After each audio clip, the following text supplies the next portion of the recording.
کوئی شرم کرو، کوئی حیا کرو، اپنے اندر غیرت پیدا کرو کہ جو آدمی شاعر اسلام کا مذاق کرتا ہے اپنے ایمانوں کی فکر کرو، اس کے کفر کا اندیشہ ہے۔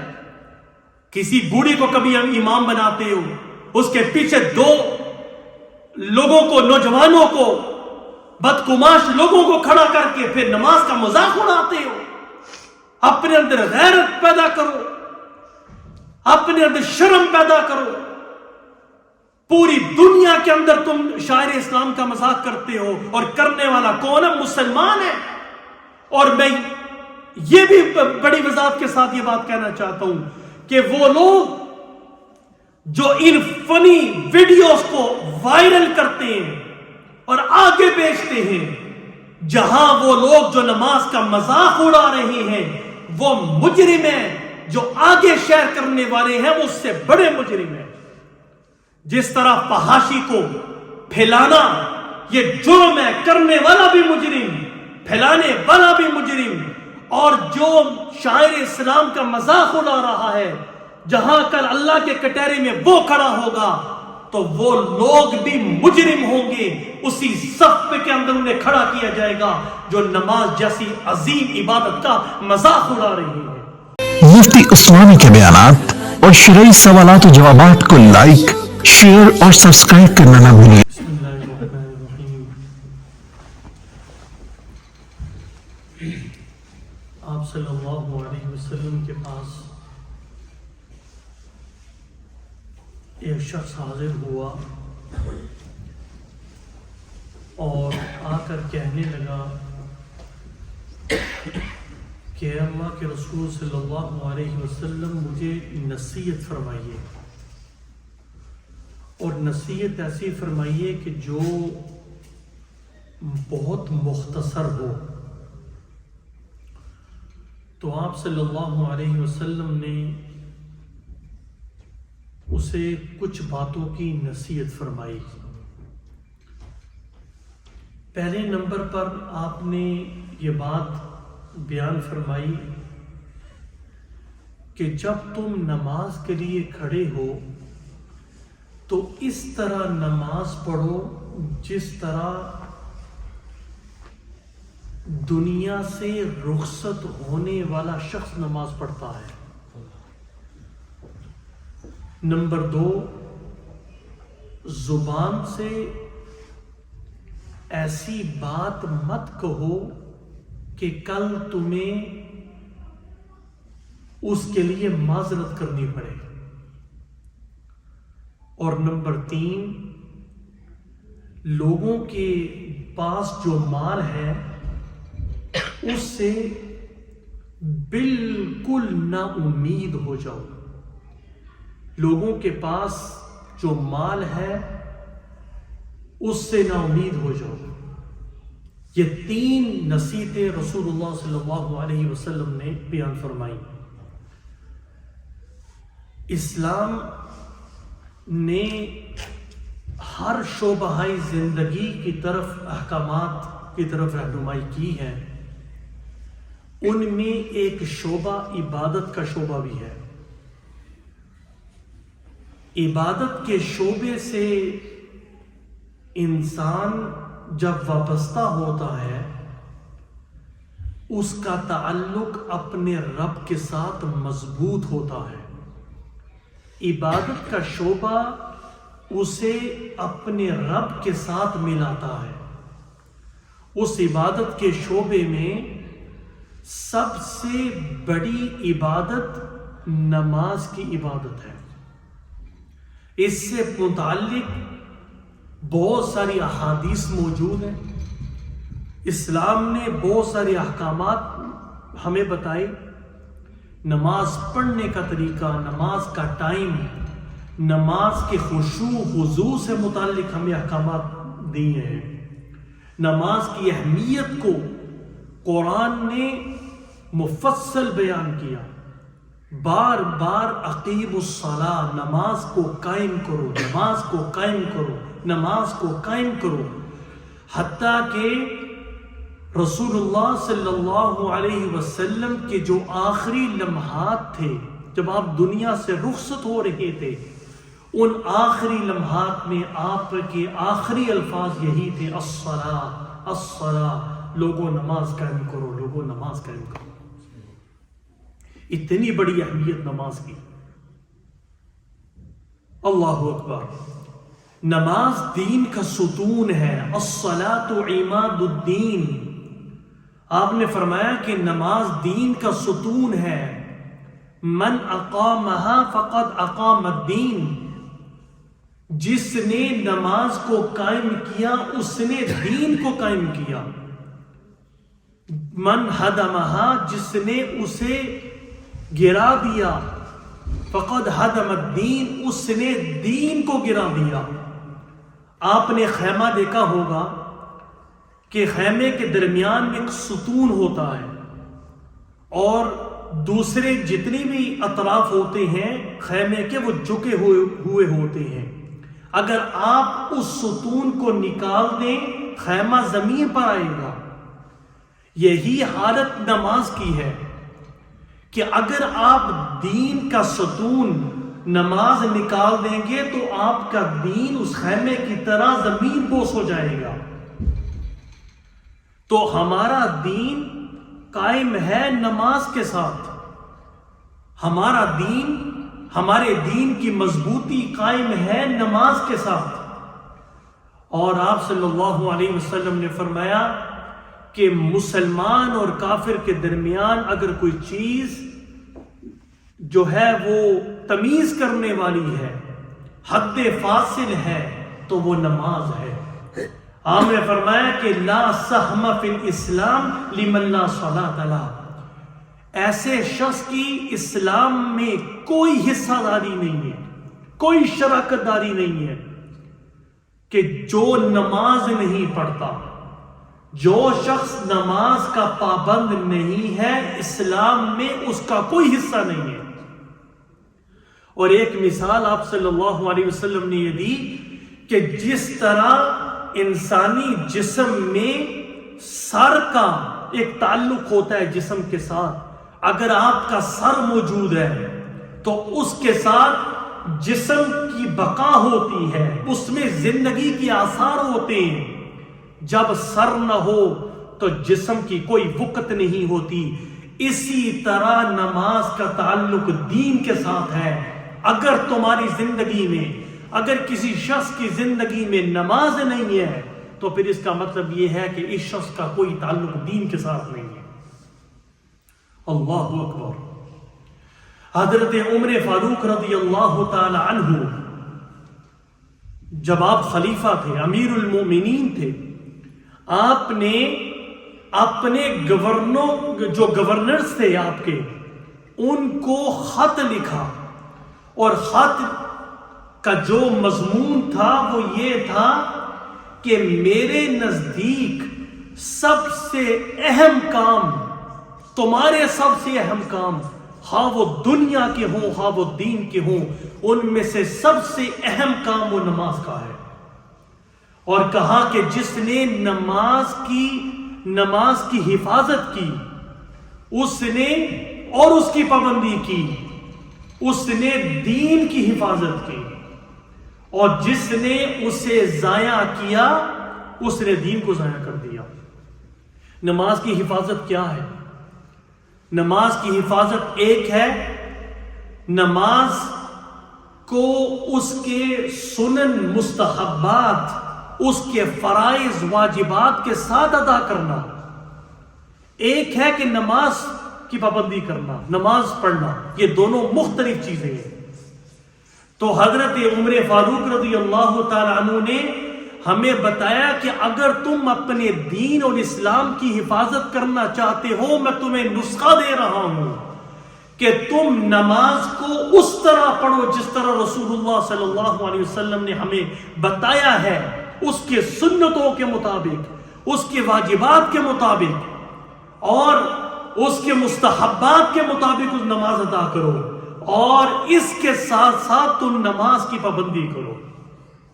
یہ لوگ جو کہتے ہیں کہ ہمارے پاس ٹائم نہیں ہے، ہم بہت مصروف ہیں، ہم نماز کو سکپ کر لیتے ہیں، نماز کو قضا کر دیں گے پھر پڑھ لیں گے.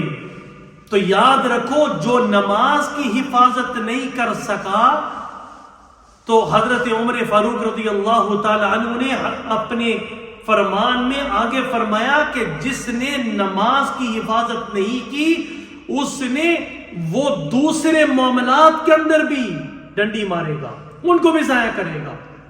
سب سے بڑا حکم نماز کا ہے. جس شخص کے سینے میں نماز کی اہمیت نہیں ہے وہ دین کے دوسرے حکموں پر کیسے عمل کرے گا، اس کے اندر بھی غفلت برتے گا. تو ہمارے دین کی بقا، ہمارے معاشرے میں اسلام کی بقا نماز سے ہے.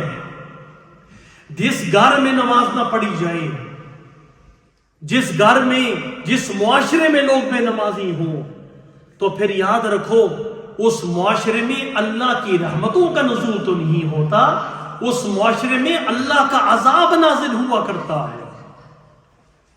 تو حضرت عمر فاروق رضی اللہ تعالی عنہ نے دو باتیں بیان فرمائی کہ نماز کی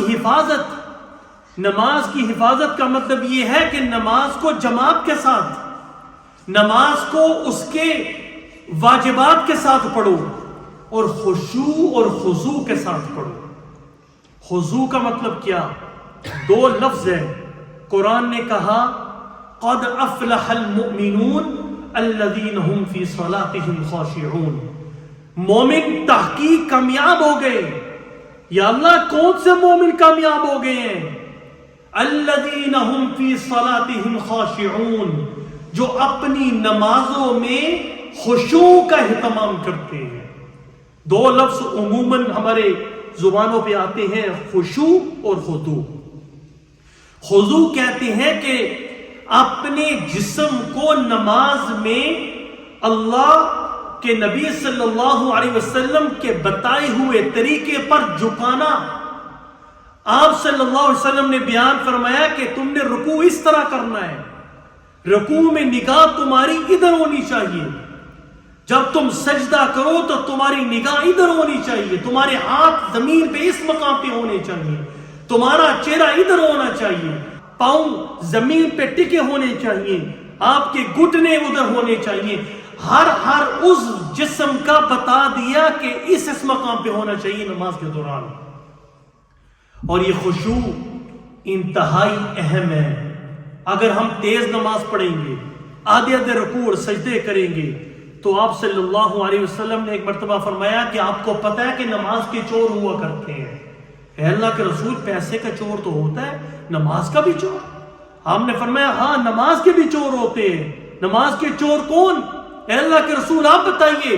فرمایا کہ نماز کے چور وہ ہوتے ہیں جو آدھے رکوع کرتے ہیں، آدھے سجدے کرتے ہیں، رکن کو پورا ادا نہیں کرتے، وہ نماز کے چور ہیں. نماز کے اندر بھی جب ہم نماز پڑھنے کے لیے آتے ہیں، اگر ہم صحیح رکوع کریں گے تو کتنے منٹ زیادہ لگ جائیں گے، اگر ہم سجدہ کریں گے کتنے منٹ زیادہ لگ جائیں گے. نماز عمومی طور پر 5-6 منٹ میں ہم ختم کر لیتے ہیں، تو اگر آدھا منٹ اوپر ہو گیا تو کون سی قیامت برپا ہو جائے گی. لیکن اس نماز کا کیا فائدہ جو ہم آئے بھی، اتنی تگدوبی کی، مسجد میں آئے بھی، اس کے باوجود ہم نے صحیح نماز نہ پڑھی، وہ نماز تو ہمارے چہروں پہ مار دی جائے گی. اللہ اکبر. آپ صلی اللہ علیہ وسلم تشریف فرما تھے تو ایک شخص آیا، دیہاتی تھے، انہوں نے اپنی بساط کے مطابق نماز پڑھی لیکن رکوع اور سجدے صحیح نہیں کیے. آپ صلی اللہ علیہ وسلم سے ملاقات کے لیے نماز کے بعد آئے. آپ نے سلام کرنے کے بعد فرمایا کہ جاؤ دوبارہ جا کے نماز پڑھو، تم نے نماز نہیں پڑھی. وہ شخص گئے، انہوں نے دوبارہ نماز پڑھی، پھر ملنے کے لیے آئے.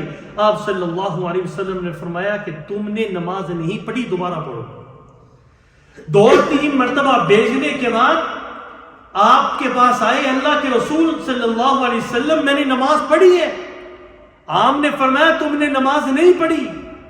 اگر نماز تم نے پڑھی ہوتی تو اس کے اندر تم سجدہ بھی صحیح کرتے اور رکوع بھی صحیح کرتے، اور نماز کو اس طرح پڑھو، اطمینان کے ساتھ پڑھو پھر آپ صلی اللہ علیہ وسلم نے اس دیہاتی کو پوری نماز پڑھ کے دکھائی کہ اس طرح نماز پڑھتے ہیں، اس طرح خشوع اور وضو کا خیال رکھتے ہیں۔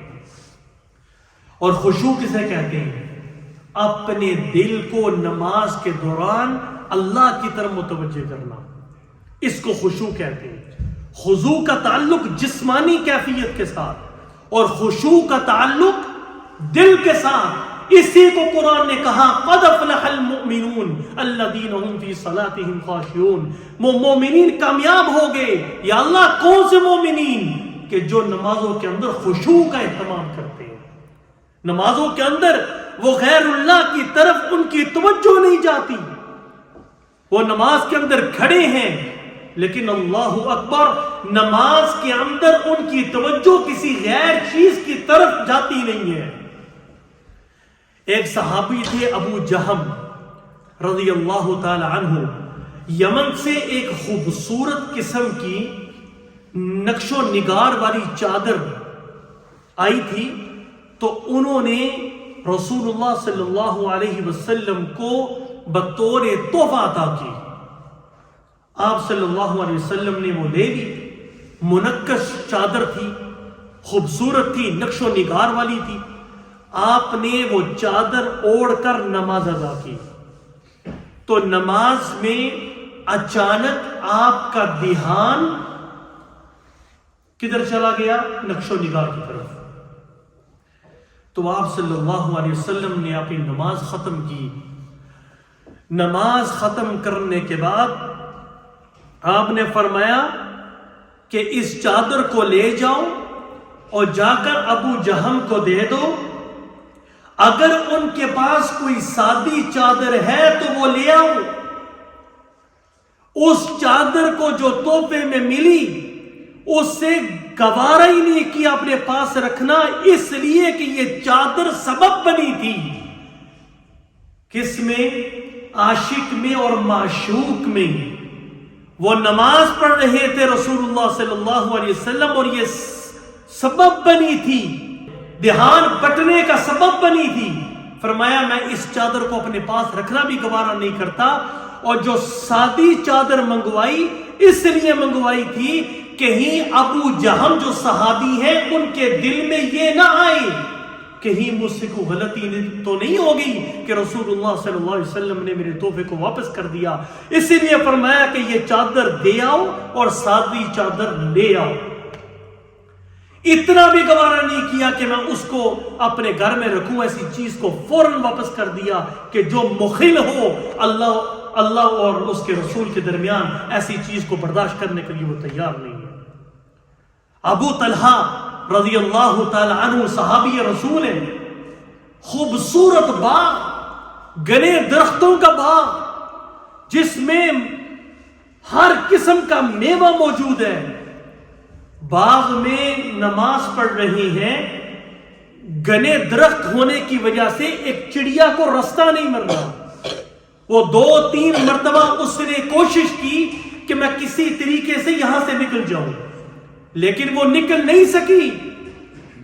تو آپ کا دھیان فوراً چڑیا کی طرف گیا۔ نماز مکمل کی، امام الانبیاء علیہ السلام کے پاس پہنچے، اللہ کے رسول صلی اللہ علیہ وسلم یہ باغ میں اللہ کے راستے میں صدقہ کرتا ہوں جو ہزاروں درہم کا ہے، میں اس کو رکھنے کے لیے تیار نہیں ہوں، میں ایسے مال کو کیا کروں گا جو میرے اور میرے رب کے درمیان مخل ہو، لہذا میں اللہ کے راستے میں اس کو صدقہ کر رہا ہوں۔ ہماری تو نماز کے اندر اگر یہاں 2 روپے کا پین لگا ہو اس کی طرح توجہ چلی جائے، ہم اس کا صدقہ کرنے کے لیے تیار نہیں ہیں۔ لیکن وہ کیسے عاشق تھے اپنے رب کے کہ ان کے اور رب کے درمیان اگر کوئی چیز لاکھوں پاؤنڈ کی بھی اگر حائل ہونے والی ہو تو وہ اللہ کے راستے پر اسے قربان کرنے کے لیے تیار ہو جاتے ہیں۔ تو بھائیوں، ضرورت اس بات کی ہے کہ ہم نماز کی پابندی بھی کریں اور نماز کی حفاظت بھی کریں، جیسا کہ حضرت عمر فاروق رضی اللہ تعالیٰ عنہ نے ہمیں یہ بات بیان فرمائی۔ اور میں آخری ایک بات آپ کی توسط سے یہ بیان کرنا چاہتا ہوں، اور یہ انتہائی اہم بات ہے۔ آپ نے اکثر دیکھا ہوگا، اور آج کل تو یہ بہت ہو رہا ہے ہمارے معاشرے میں، سوشل میڈیا پر اپنی ویڈیوز کو وائرل کرنے کے لیے لوگ نماز کا مذاق اڑا رہے ہیں۔ وَإِذَا نَادَيْتُمْ إِلَى الصَّلَاةِ اتَّخَذُوهَا هُزُوًا وَلَعِبًا۔ اللہ نے غیر مسلموں کی حرکت کو بیان کیا کہ جب اذان دی جاتی ہے، جب تم اذان دیتے ہو تو یہ غیر مسلم مذاق بناتے ہیں، اس کو اذان کو مذاق بناتے ہیں۔ افسوس، قرآن نے تو غیر مسلموں کی حرکت کو بیان کیا کہ غیر مسلم نماز کا مذاق اڑاتے ہیں، اذان کا مذاق اڑاتے ہیں، شعائر اسلام کا مذاق اڑاتے ہیں۔ لیکن افسوس تو یہ ہے کہ وہ نماز جس کا تحفہ دینے کے لیے اللہ رب العزت نے جبریل کو نہیں بھیجا، بلکہ امت محمدیہ کو نماز کا تحفہ دینے کے لیے کائنات کے سردار کو آسمانوں پہ بلا کے وہ تحفہ دیا، اس تحفے کا، اس نماز کا مذاق اڑایا جا رہا ہے۔ وہ نماز جو میدان جہاد کے اندر معاف نہیں ہے، اور اگر کوئی آدمی کھڑا ہو کے نماز نہیں پڑھ سکتا، اسے بیٹھ کر نماز پڑھنی پڑے گی۔ اگر کوئی بیٹھ کے نہیں پڑھ سکتا، اسے لیٹ کے نماز پڑھنی پڑے گی۔ جب تک اس کے اندر روح موجود ہے اور عقل موجود ہے، وہ نماز نہیں چھوڑ سکتا۔ آج افسوس کی بات تو یہ ہے کہ سوشل میڈیا پر مذاق کرنے والا نماز کا، شاعر اسلام کا کافر نہیں ہے، بلکہ نماز کا مذاق اڑانے والا وہ مسلمان ہے، کلمہ گو ہے۔ وہ نبی جس کے وساطت سے ہمیں نماز کا تحفہ ملا، آج اسی تحفے کا مذاق کرنے والی محمد رسول اللہ صلی اللہ علیہ وسلم کی امت ہے۔ کوئی شرم کرو، کوئی حیا کرو، اپنے اندر غیرت پیدا کرو کہ جو آدمی شاعر اسلام کا مذاق کرتا ہے، اپنے ایمانوں کی فکر کرو، اس کے کفر کا اندیشہ ہے۔ کسی بوڑھی کو کبھی امام بناتے ہو، اس کے پیچھے دو لوگوں کو، نوجوانوں کو، بدقماش لوگوں کو کھڑا کر کے پھر نماز کا مذاق اڑاتے ہو۔ اپنے اندر غیرت پیدا کرو، اپنے اندر شرم پیدا کرو۔ پوری دنیا کے اندر تم شاعر اسلام کا مذاق کرتے ہو، اور کرنے والا کون ہے؟ مسلمان ہے۔ اور میں یہ بھی بڑی وضاحت کے ساتھ یہ بات کہنا چاہتا ہوں کہ وہ لوگ جو ان فنی ویڈیوز کو وائرل کرتے ہیں اور آگے بیچتے ہیں، جہاں وہ لوگ جو نماز کا مذاق اڑا رہے ہیں وہ مجرم ہیں، جو آگے شیئر کرنے والے ہیں وہ اس سے بڑے مجرم ہیں۔ جس طرح فحاشی کو پھیلانا یہ جرم ہے، کرنے والا بھی مجرم، پھیلانے والا بھی مجرم، اور جو شاعر اسلام کا مذاق اڑا رہا ہے، جہاں کل اللہ کے کٹہرے میں وہ کھڑا ہوگا تو وہ لوگ بھی مجرم ہوں گے۔ اسی صف کے اندر انہیں کھڑا کیا جائے گا جو نماز جیسی عظیم عبادت کا مذاق اڑا رہے ہیں، جھوٹی شہرت کے لیے، جھوٹے نام کے لیے کہ ہماری ویڈیوز مشہور ہو جائیں۔ اس جھوٹی شہرت کو کیا کرنا؟ ایسی شہرت پر خدا کی لعنت ہو کہ جس میں ہم شاعر اسلام کا مذاق اڑا رہے ہیں۔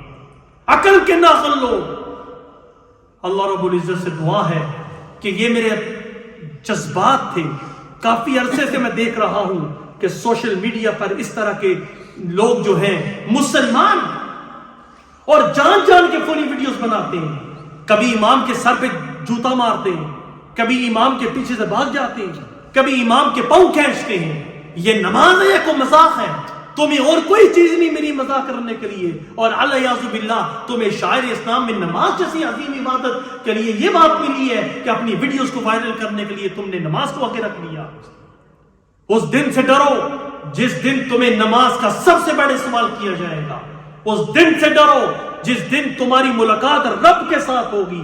اگر تمہیں یقین نہیں ہے کہ تمہاری ملاقات نہیں ہوگی تو سنو قرآن نے کہا واتقوا اللہ واعلموا انکم ملاقو. اللہ سے ڈرو, تمہاری اللہ سے ملاقات ہونے والی ہے, تم نے رب کے سامنے کھڑا ہونا ہے. یہ حکم رب نے نازل کیا ہے. اگر اس کا مذاق اڑاؤ گے تو یاد رکھو اگر غیر مسلم جہنم کی وادیوں میں جلیں گے تو بے شاعر اسلام کا مذاق اڑانے والا بھی اسی وادی کے اندر جلے گا. اللہ رب العزت سے دعا ہے کہ اللہ ہم سب کو محفوظ فرمائے اور پکا اور سچا نمازی بنائے.